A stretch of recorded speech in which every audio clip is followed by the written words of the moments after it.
بسم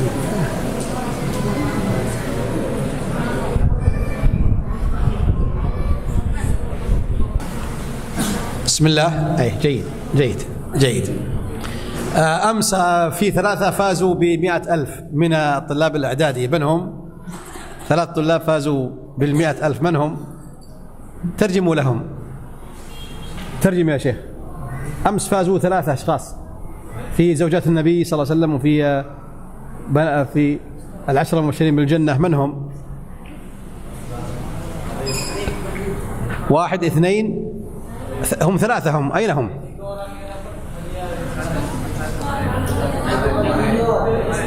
هم 3. هم 3 ليسوا.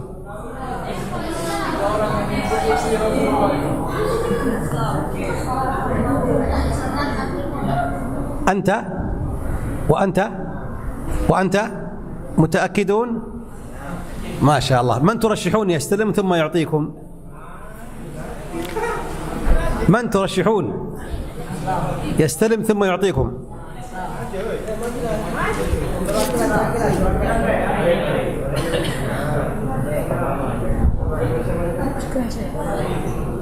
ما شاء الله ما شاء الله ما شاء الله ما شاء الله. أيضا الذي فاز آخر أنت أي ما شاء الله. 50 و50 أليس كذلك؟ فيكون 100,000. ما شاء الله ما شاء الله ما شاء الله. اليوم كذلك إن شاء الله، وغدا إن شاء الله، غدا إن شاء الله ترجم سيكون لقسم الإعدادي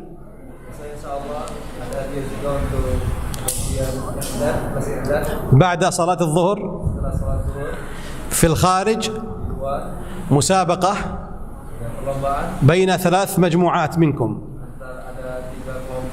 كل مجموعة 5 أشخاص. سيكون مسابقات بينكم إن شاء الله. والمجموع 3 مجموعات 5 أشخاص 5 أشخاص 5 أشخاص. والمجموعة التي تفوز فلها 200,000.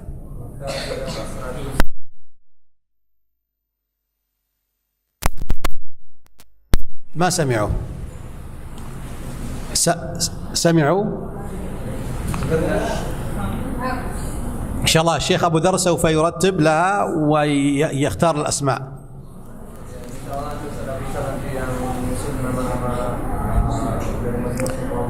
فغدا إن شاء الله بعد صلاة الظهر المدرسون سيبقون هنا للدرس، وأنتم أيها الصغار بالأجسام الكبار في العقول تكونون في هناك إن شاء الله.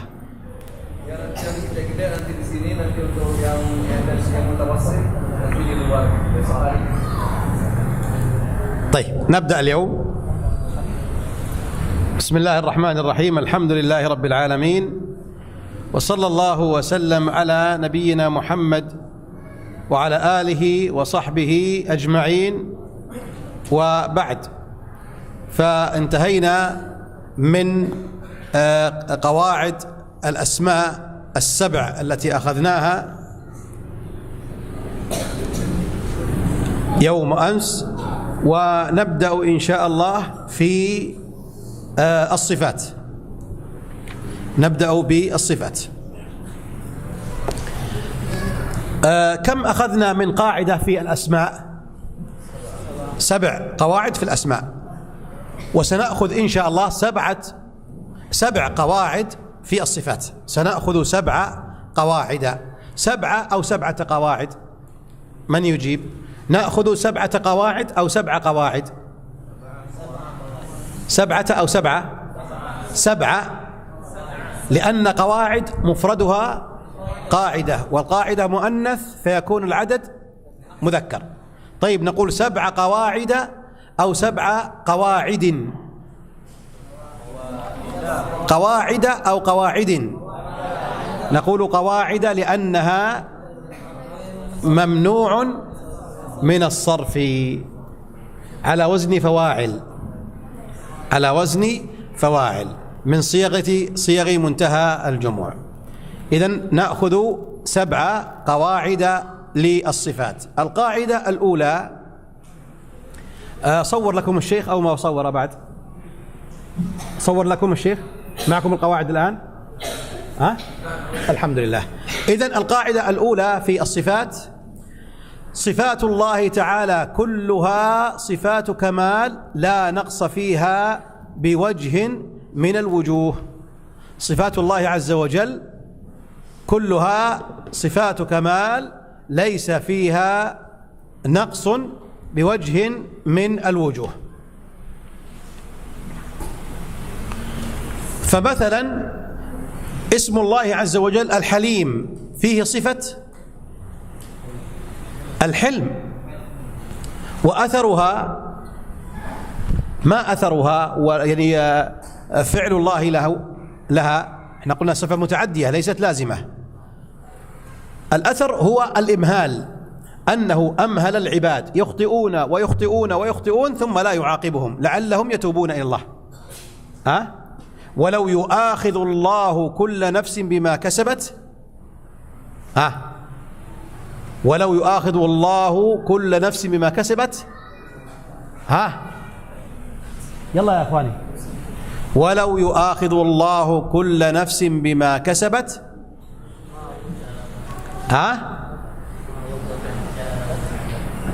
لا يا سلام أحسنت، ولو يؤاخذ الله كل نفس بما كسبت لعجل لهم العذاب.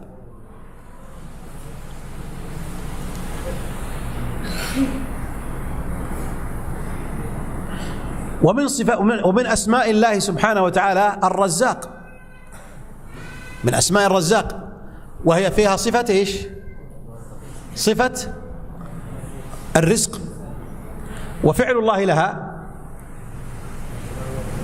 أين فعل هذه الصفة؟ إنزال المطر، إحياء النبات، يأتيك الطعام إلى بيتك،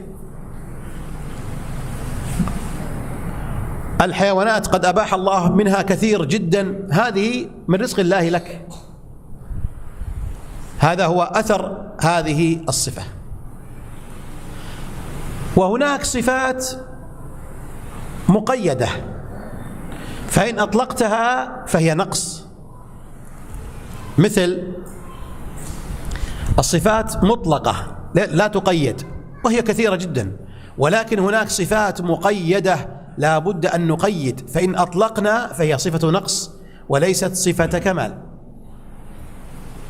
مثل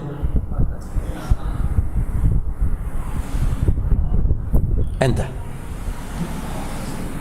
عرفت السؤال؟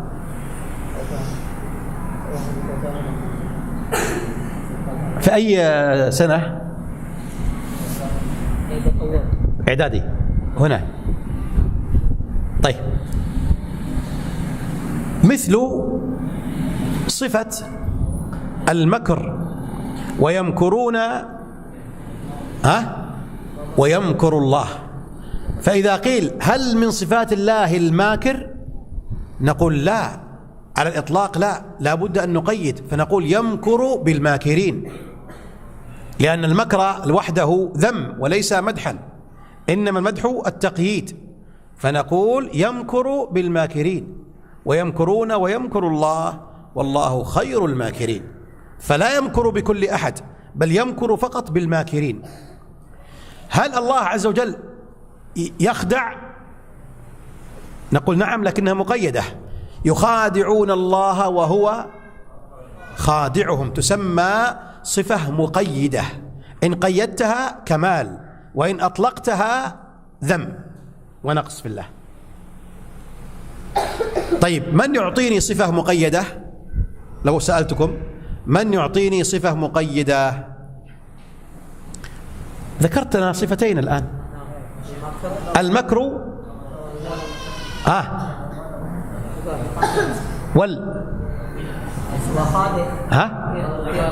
والخداع، يخادعون الله وهو خادعهم.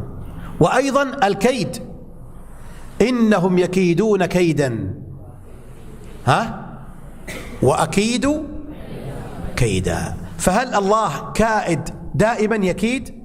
لا، يكيد بالكائدين، تسمى صفة مقيدة، لابد أن نقيد. فإن قلت يكيد هكذا بإطلاق حرام ولا يجوز، لابد أن تقيد، فتقول قيد وهو يكيد بالكائدين. هل الله يستهزئ دائما؟ لا. هل من صفات الله الاستهزاء؟ نقول نعم، من الصفات المقيدة. والدليل الله يستهزئ بهم ويمدهم في طغيانهم يعمهون. الله يستهزئ بهم ويمدهم في طغيانهم يعمهون. إذن صفات الله صفات كمال ليس فيها نقص، وهي تنقسم إلى قسمين: صفات مطلقة وهي الأكثر، وصفات مقيدة. اكتبوها عندكم: صفات مطلقة وهي أكثرها، وصفات مقيدة مثل الكيد والمكر والمخادعة والاستهزاء. نعم. لا، الانتقام ينتقم من كل الكافرين، ينتقم من الكافرين مطلقة. المخادعة، الكيد، الاستهزاء، لا، السخط يسخط على كل كافر، سخط مطلقة لم تقيد، يسخط عز وجل ويغضب، صفة مطلقة. إنما الصفات المقيدة هذه: يكيد بالكائدين، يمكر بالماكرين، يخادع المخادعين، يستهزئ بالمستهزئين. هذه من الصفات المقيدة. إذن هذه القاعدة الأولى من قواعد الصفات، أن صفات الله عز وجل صفات كمال، لكنها تنقسم إلى قسمين: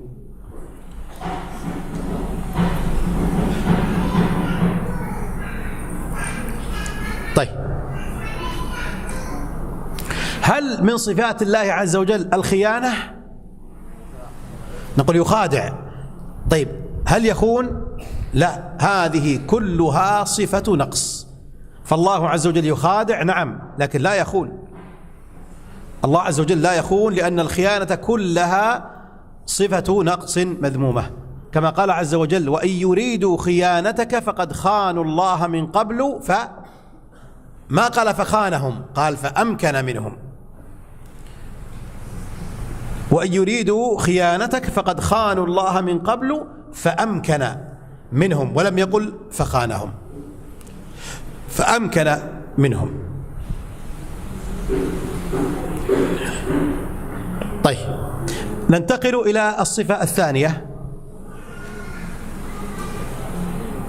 باب الصفات أوسع من باب الأسماء. باب الصفات أوسع من باب الأسماء. أسماء الله كلها يشتق منها الصفة، أسماء الله كلها يشتق منها صفة، يعني يؤخذ منها الصفة. وهناك صفات لا يقابلها أسماء، يعني كل اسم يقابله صفة، وليس كل صفة يقابلها أسماء. فنقول أن الصفات أوسع، يعني أكثر من باب الأسماء. فكل أسماء الله حسنى لأن فيها صفة، وصفات الله سبحانه وتعالى بعضها لا يقابلها اسم، مثل يضحك، يغضب، يتكلم، يحب، ينزل، يستوي. هذه صفات لكن ليس لها أسماء. من يمثل على صفة ليس لها اسم؟ مثل ماذا؟ صفات ليس لها أسماء. والمكر لا نقول الصفة المقيدة المكر، ليس المكر مطلقا، يمكر بالماكرين. مثل الكلام، أحسنت، ما نقول المتكلم. ومثل الغضب، الفرح، الرضا، الضحك، النزول، الاستواء. ها ها ها يا سلام. يستحيي حياء. إن الله حيي ستير. إن الله لا يستحيي أن يضرب مثلا ما بعوضة فما فوقها. فالله من صفاته أنه يستحي، لكن ما نسميه المستحي سبحانه وتعالى، فإن هذه صفة ليس لها اسم. هذه هي القاعدة الثانية، ليس الثانية، الثانية. وجاء ربك، أين الصفة؟ المجيء. وكلم الله موسى تكليما، أين الصفة؟ وناداه من جانب الطور الأيمن، النداء. أيضا ويمسك السماء أن تقع على الأرض إلا بإذنه، الإمساك، يمسك السماء. يريد الله بكم اليسر ولا يريد بكم العسر. الإرادة. والإرادة تنقسم إلى كم قسم؟ إلى قسمين، هما كونية وشرعية. إرادة كونية وإرادة شرعية. ما الفرق بين الإرادة الكونية والإرادة الشرعية؟ ما الفرق بين الإرادة الكونية والإرادة الشرعية؟ أيها الإخوة، نعم. الإرادة الشرعية كل شيء يحبه الله، أما الإرادة الكونية كل شيء الذي يرضي الله والذي لا يرضي الله تكون بإرادة الله. أحسنت. هذا الفرق الأول. الفرق الأول هو أن الإرادة الشرعية تساوي المحبة والرضا، تساوي المحبة والرضا، بينما الإرادة الكونية فإنها تساوي المشيئة.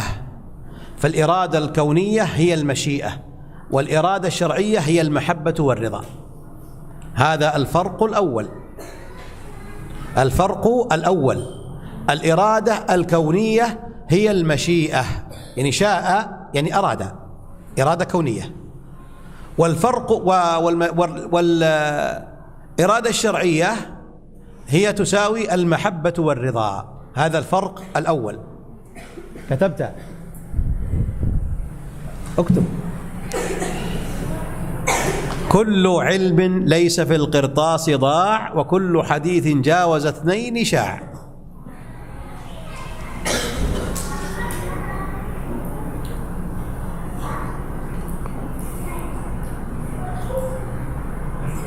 سبحان الله سبحان الله سبحان الله سبحان الله سبحان الله سبحان الله سبحان الله.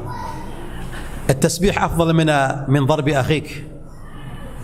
تسبيح أفضل من ضرب أخيك. لا تضرب أخاك. أنت صاحب الأخضر الذي تختفي لأنك قد أخطأت. سبحان الله سبحان الله سبحان الله سبحان الله. اللهم اهدنا فيمن هديت، اللهم اهدنا فيمن هديت. طيب، أحسنت. هذا مكان جيد. تكون رادار تراقب. جزاك الله خير. الفرق الثاني بين الإرادة الكونية والإرادة الشرعية، الفرق الثاني. أيوة. الإرادة الشرعية قد وقع وقد لا يقع. الإرادة الكونية لا بد. أنت سوف تأخذ جميع الأموال ما شاء الله. ما شاء الله ما شاء الله. صحيح، الإرادة الشرعية قد تقع وقد لا تقع، والإرادة الكونية لا بد أن تقع، لا بد أن تقع. فنمثل على ذلك بأمثلة. الآن خلق الله الشيطان وأراد ذلك، أراده شرعا أو كونا؟ أراده كونا، إرادة كونية. والله عز وجل أراد أن تكون في الشام في سوريا معركة يذبح فيها المسلمون، إرادة كونية أو شرعية؟ إرادة كونية، أرادها لكن لا يحبها، ليست شرعية. الله يريد وشاء ووقع لكن لا يحبه. طيب، إيمان أبي بكر الصديق، الله أراد أن يؤمن أبو بكر الصديق، إرادة كونية أو شرعية؟ أراده كونا فوقع، وأراده شرعا فأحبه فوقع. فإيمان أبي بكر أراده الله كونا وأراده شرعا. طيب إيمان عم النبي صلى الله عليه وسلم أبي طالب، الله أراده كونا أو شرعا؟ أراده شرعا، يحبه لكنه لم يقع، لأن الله ما أراده كونا، لأن الله ما أراده كونا. خلق إبليس الله أراده أو ما أراده؟ أراده إيش؟ كونا، لكن لا يحبه. فليس كل ما وقع الله يحبه، لكنه أراده كونا. لا يقع في هذا الكون أي شيء إلا الله أراده.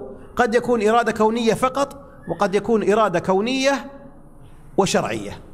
فما أحبه الله شرعا ووقع فنقول إرادتين، وما أحبه الله شرعا ولم يقع نقول إرادة واحدة. طيب من يمثل على إرادة شرعية فقط؟ إرادة شرعية فقط، نعم. الله أمرنا بالصلاة، ولكن هناك من يصلي وهناك من لا يصلي. طيب أين الإرادة الشرعية فقط؟ الصلاة. لا، الإرادة الشرعية، الله أراد من الكافر أن يصلي، هكذا تقول الله أراد من الكافر أن يصلي، يعني يحب ذلك. فهل وقع كونا؟ لا، الله أراد من المؤمن أن يصلي فصلى المؤمن، يكون أي إرادة؟ وكونية، كونية وشرعية. الكونية لا بد أن تقع، لا بد. فإن وقعت إن كان يحبها شرعية، وإن كان لا يحبها تكون كونية فقط ولا تكون شرعية. واضح الفرق بين إرادة كونية وشرعية؟ إذن لماذا الله عز وجل أصاب المسلمين بهذه المصائب العظيمة؟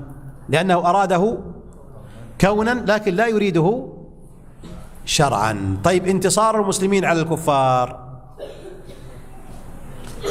انتصار المسلمين على الكفار في غزوة أحد،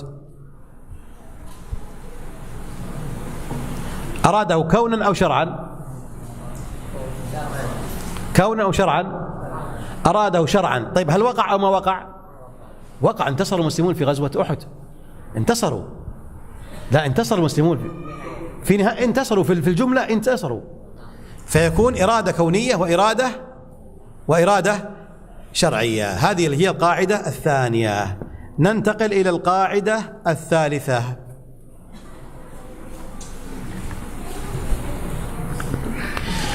صفات الله تعالى تنقسم إلى قسمين: ثبوتية وسلبية.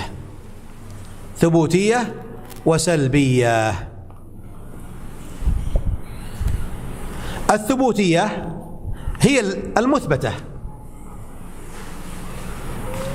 المثبتة، مثل الحياة، السمع، البصر، القوة، الكرم. هذه صفات ثبوتية وهي الأكثر. الصفات الثبوتية هي الأكثر. الثبوتية هي الأكثر. مثل كما قلنا، مثل أن الله أثبت له وجه، أثبت له يد، أثبت أنه يضحك، أثبت أنه يغضب، أثبت أنه يحب، أثبت أنه ينزل ويستوي، أثبت أنه له سمع، له بصر، سميع، أنه يسمع ويبصر، المؤمن، المهيمن، العزيز، الجبار، المتكبر. هذه صفات مثبتة. هناك عكسها صفات منفية، نفى الله هذه الصفات عنه. مثل الله لا إله إلا هو الحي القيوم لا تأخذه سنة ولا، فالله نفى عن نفسه النوم، تسمى صفة سلبية. طيب وما ربك بظلام للعبيد، نفى الظلم، صفة ثابتة أو سلبية؟ نفي الظلم صفة سلبية. أيضا ولقد خلقنا السماوات والأرض وما بينهما في 6 أيام وما مسنا من لغوب، يعني من تعب. هذا تسمى الآن عدم التعب، الله قال أنا لا أتعب، هذا أثبت أو نفى؟ تسمى صفة سلبية. طيب من يعطيني أيضا من الصفات السلبية؟ ها؟ ما الدليل أن نفى الله عن نفسه الجهل؟ فكر. إن الله لا يخلف الميعاد. أحسنت، نفى إخلاف الوعد، فنفى هذه الصفة. طيب، وتوكل على الحي الذي لا يموت، فنفى الموت، سمى سلبية، نفى الصفات السلبية. وأيها أكثر، أن الله يثبت أو ينفي؟ الله يثبت، هي أكثر شيء. أما النفي فإنه قليل ولحاجة، إما لإثبات كمال الضد، لا يموت لأنه حي، لا يظلم لأنه عادل، لا ينام لأنه قيوم، لا ينام لأنه قيوم. الله لا إله إلا هو الحي القيوم. ما معنى القيوم؟ قائم بذاته مقوم لغيره، يعني هو بذاته لا يحتاج إلى أحد، وغيره من خلقه يحتاج إليه، هذا معنى القيوم. قل هو الله أحد الله الصمد. ما معنى الصمد؟ يتعلق إلى الله كل مخلوقات، يحتاج إلى الله سبحانه وتعالى. أحسنت، هذا قول. الصمد يعني يصمد إلى حاجات الناس، كل من يحتاج إليه فالله صامد له يعطيه، هذا قول. والقول الثاني الذي عليه أكثر السلف، الصمد الذي لا جوف له، يعني غير مجوف، الذي ليس له جوف، هذا أكثر السلف على هذه، هذا معنى الصمد. الجوف كل يعني الذي فيه فراغ يسمى جوف. إذا جاء بالحجر داخله كخارجه كله مليء ممتلئ يسمى صمد. هناك بعض الأخشاب تؤكل من الداخل فيكون فيها فراغ في الداخل، هذه مجوفة فيها جوف، يعني فيها فراغ. إذا كانت كاملة يسمى صمد. هذا معنى الصمد، هو الذي لا جوف له. طيب، هذه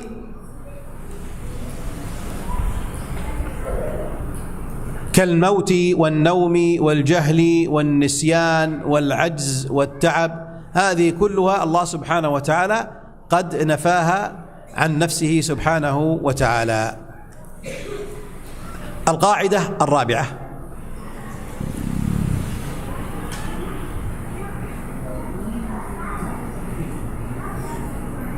الصفات الثبوتية صفات مدح وكمال.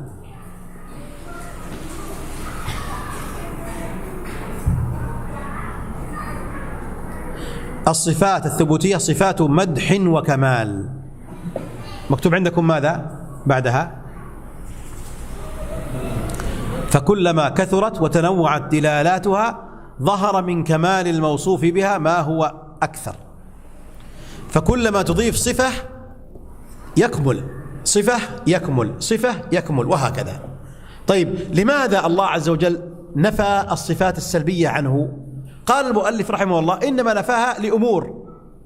الأمر الأول مكتوب عندكم: بيان عموم كماله، على أنه كامل، فيقول أنا أسمع وأبصر وأرى وأتكلم ثم في النهاية يقول: ولكنني لست كذا، لست كذا، ليبين الكمال.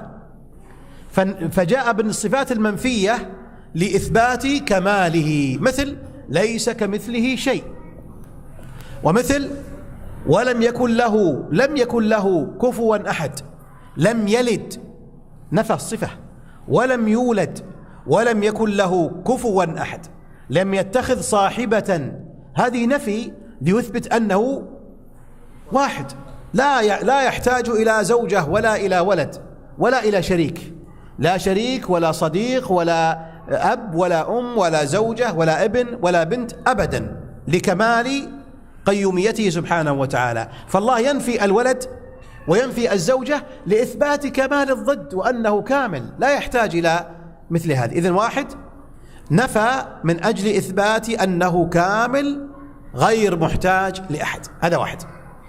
الثاني قال نفى ما ادعاه الكاذبون، يعني رد على من اتهمه، رد على من اتهمه. إذن لماذا الله عز وجل يذكر الصفات السلبية في القرآن؟ نقول ذكرها لسبب، وهو أن هناك من أثبتها له فالله ينفيها. مثل النصارى ماذا قالوا عن الله؟ إن الله ثالث ثلاثة، وقالوا إن الله هو المسيح ابن مريم، فالله رد عليهم ماذا قال؟ قل هو الله أحد الله الصمد لم يلد ولم يولد. هذا رد على النصارى، ما اتخذ الله من ولد وما كان معه من إله إذا لذهب كل إله بما خلق ولعلى بعضهم على بعض. وتعلمون بأن الله سبحانه وتعالى خلق السماوات والأراضين بكم يوم؟ في 6 أيام. انتبهوا، خلق الله السماوات والأراضين في 6 أيام. بدأ يوم الأحد، ويوم الاثنين يومان خلق فيها الأرض لكن مصمتة، ليس فيها صعود ونزول ولا أودية ولا جبال ولا أشجار، هكذا مصمتة ملساء مصمتة ليس فيها أي معالم. يوم الأحد ويوم الاثنين. طيب يوم الثلاثاء ويوم الأربعاء خلق السماوات السبع. يوم الثلاثاء ويوم الأربعاء خلق السماوات السبع.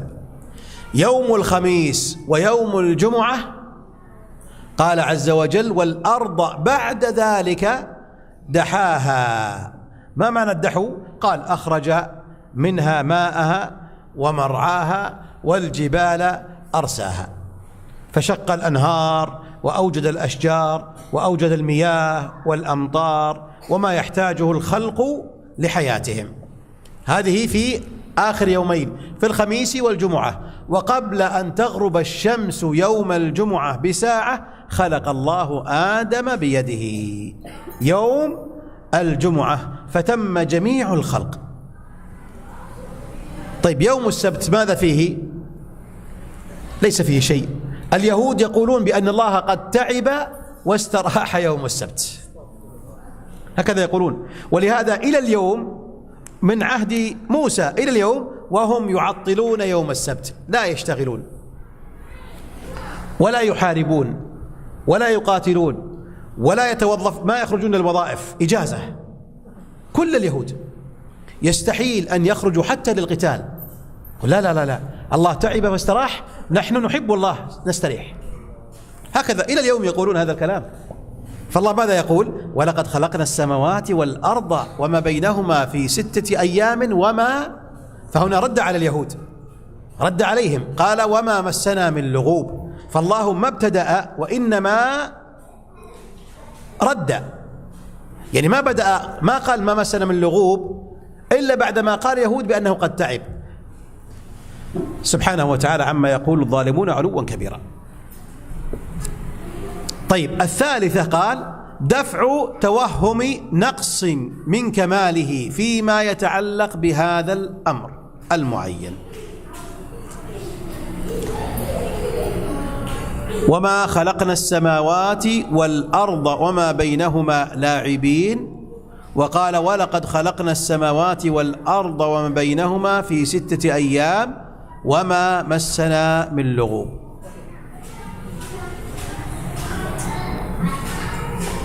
القاعدة الخامسة، قال المؤلف رحمه الله تعالى القاعدة الخامسة الصفات الثبوتية تنقسم إلى قسمين: ذاتية وفعلية. الصفات الثبوتية، انتهينا من السلبية، المنفية انتهينا منها. الآن أقسام الصفات الثبوتية تنقسم إلى قسمين: ذاتية وفعلية. ذاتية وفعلية. ذاتية أي ملازمة لله دائما لا تنفك عن الله، هذا معنى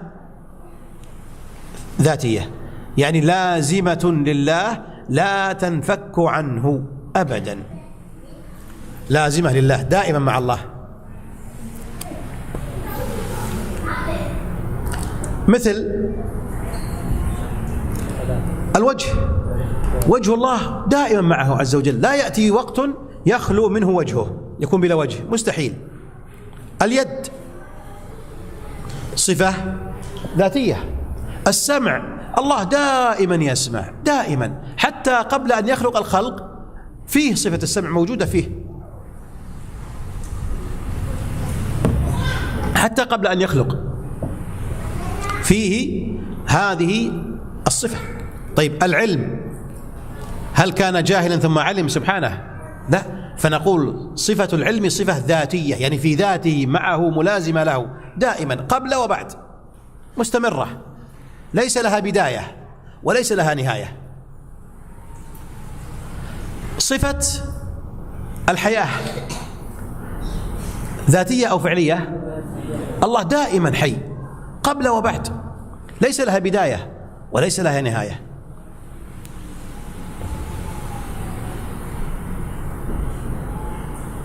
ومثل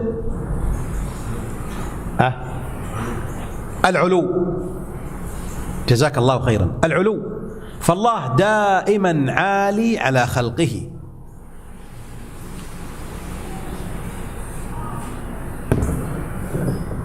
وعلوه ليس كمثله شيء حتى في العلو. استمعوا يا اخوان، لو في عمارة بيت 7 أدوار ثم تنزل إلى الدور الثالث، كم يكون فوقك؟ كم يكون فوقك من دور؟ 4. فإن نزلت في الدور السابع كم يكون فوقك؟ أنت في السابع في الأرض، في الدور الأرضي، كم يكون فوقك؟ أنت في الأرضي في الأولي، كم يكون فوقك؟ هي 7 كلها، تكون 6. وأنت في الدور الخامس كم فوقك؟ دوران 2. وأنت في الدور السادس كم فوقك؟ طيب الله سبحانه وتعالى ينزل من العرش إلى السماء الأولى، السماء الدنيا، ينزل في كل ليلة. فإذا نزل أين تكون السماء الثانية والثالثة والرابعة والخامسة والسادسة والسابعة والسماء والكرسي والعرش؟ أين تكون؟ فوق أو تحت الله؟ تحت الله، لأن علوه دائم. هذا معنى علو الذات، أن ذاته دائما عالية، حتى لو نزل فكل كونه تحته. كيف؟ نقول ليس كمثله شيء. المخلوقات مستحيل، المخلوق إذا كان في الدور الأرضي فوقه 6، يستحيل أن يكون في الدور الأرضي والبقية كلها تحته. هذا في كل المخلوقات إلا الله فقط، لأنه خالق. ليس كمثله شيء. هل تعلم له سميا؟ هل تعلم له مثيل؟ هل في أحد غير الله يكون ينزل وكل شيء يكون تحته؟ هل يمكن كذا في خلقه؟ لا. هل تعلم له مثيل؟ الله يقول هل تعلم له سميا، أي هل تعلم له مثيلا؟ نقول لا يوجد.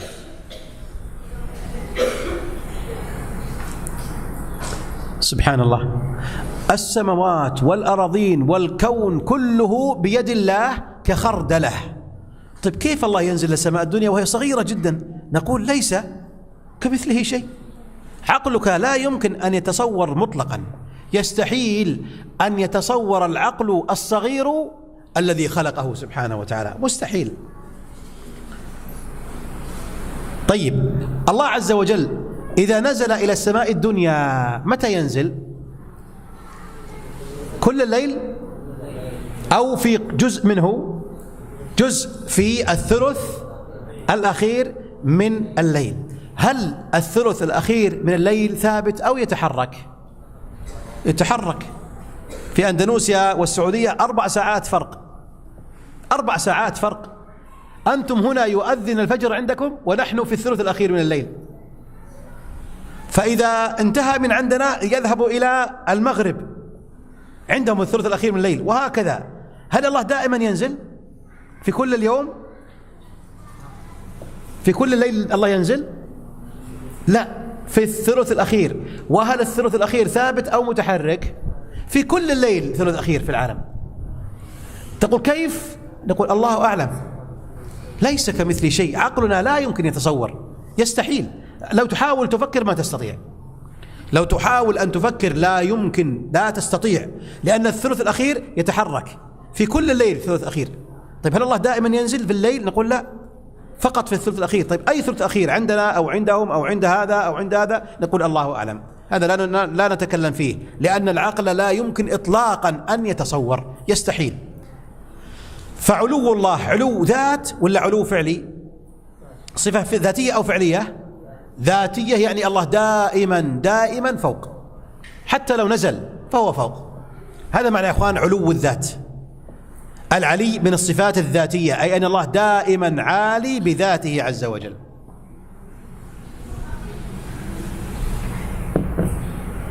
وأيضا من الصفات الذاتية، يا سلام، العين، لله عينان يبصر بهما ويتكلم عز وجل، عفوا، يسمع ويبصر وحي وعليم وحليم. هذه من الصفات الذاتية، من الصفات الذاتية. العزيز يعني القوة، العزة يعني القوة، عزيز قوة. العزيز دائم أو أحيانا ذاتية. القوي قوة دائمة أو أحيانا ذاتية. القدير قدرته دائما أو أحيانا تكون ذاتية. فكل ما كان دائم فهو ذاتي. طيب نأتي إلى الصفات الفعلية التي تفعل متى شاء، ليس دائما. سمى فعلية، وهي التي يفعلها إذا شاء، ليس دائما. هي التي يفعلها تحت مشيئته، إن شاء فعل وإن شاء ما فعل. مثل صفة الخلق، فالله ليس دائما يستخدمها. قبل أن يخلق الخلق ما خلق شيئا، فالخلق لما أراد وشاء خلق. طيب الخلق مرة أو مرات؟ مرات، يعني الله يخلق كل دقيقة كل ثانية في خلق الله، فهي متجددة، فهي من صفات الأفعال التي يفعلها الله سبحانه وتعالى. طيب النزول إلى السماء الدنيا صفة ذاتية أو فعلية؟ فعلية. ما كان في سماء، كيف في نزول؟ قبل خلق السماوات هل فيه نزول؟ لا، فالنزول متعلق بالمشيئة، إذا شاء نزل وإذا شاء ما نزل، فهي صفة فعلية. طيب الضحك، يضحك دائما ولا أحيانا؟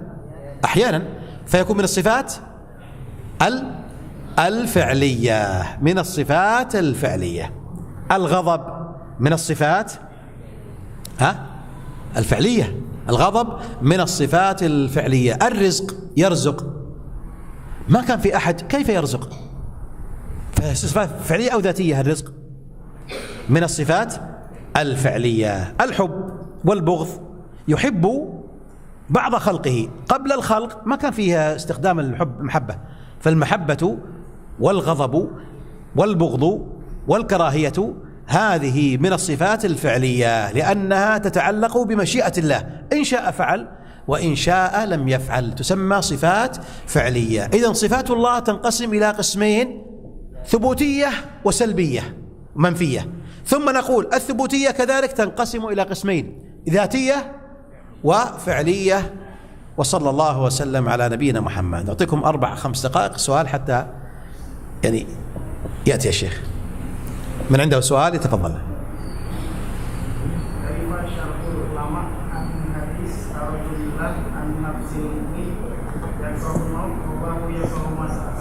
نعم. ايه كيف؟ أي حديث؟ أي حديث؟ أي حديث؟ ايش؟ ايش؟ كيف ايش؟ معكم المذكرة، موجود في المذكرة؟ هو معكم موجود في المذكرة؟ معكم في المذكرة موجود؟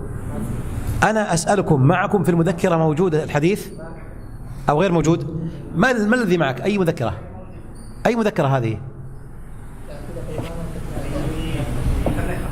انترنت. طيب أعد الحديث. حديث عن رسول الله أن المؤمن يكره الموت والله يكره مسألة. يقول الأقرأ تردد الله وما تردد عن شيء أنا فاعله ترددي عن نفس المؤمن يكره الموت وأنا أكره مسألة. سمعتم بهذا الحديث من قبل؟ إيه، سمعتم بهذا الحديث من قبل؟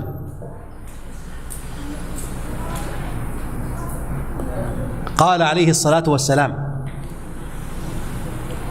عن ربه عز وجل، يعني حديث إيش؟ قدسي: من عادى لي وليا فقد آذنته بالحرب،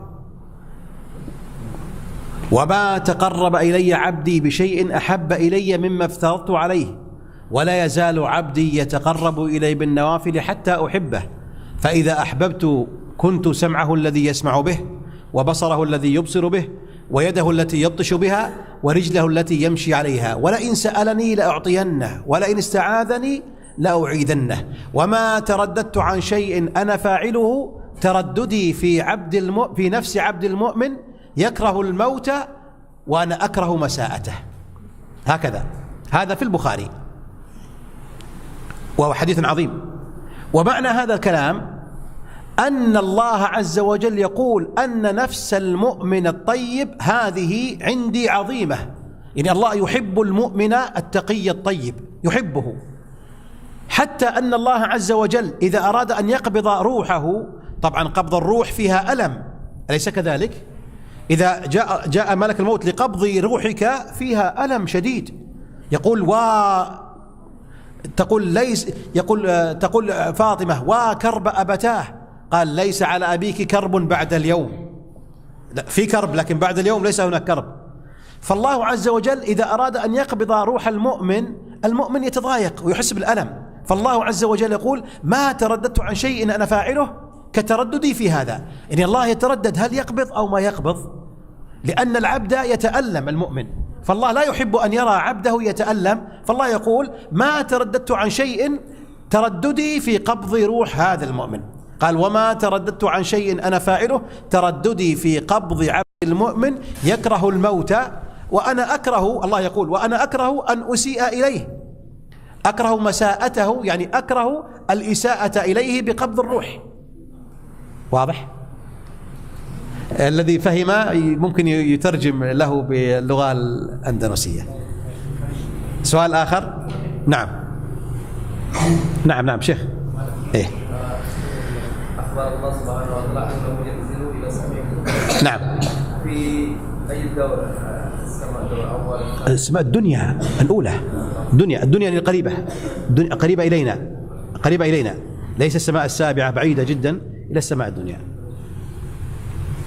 أيضا سؤال؟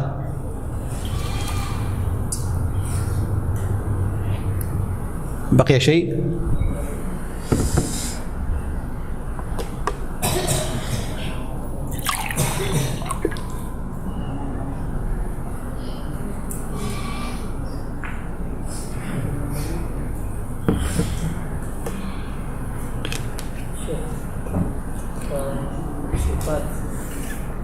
الساق لله مثبت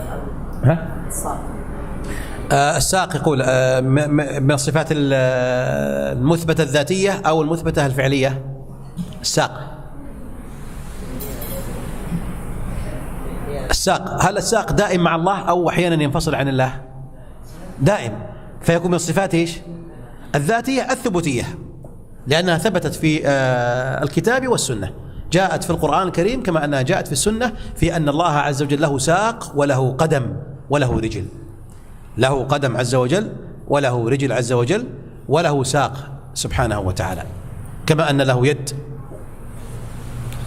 وله عين وله وجه ويسمع ويتكلم، فكذلك أثبت بأن له ساق وأن له رجل وأن له قدم سبحانه وتعالى.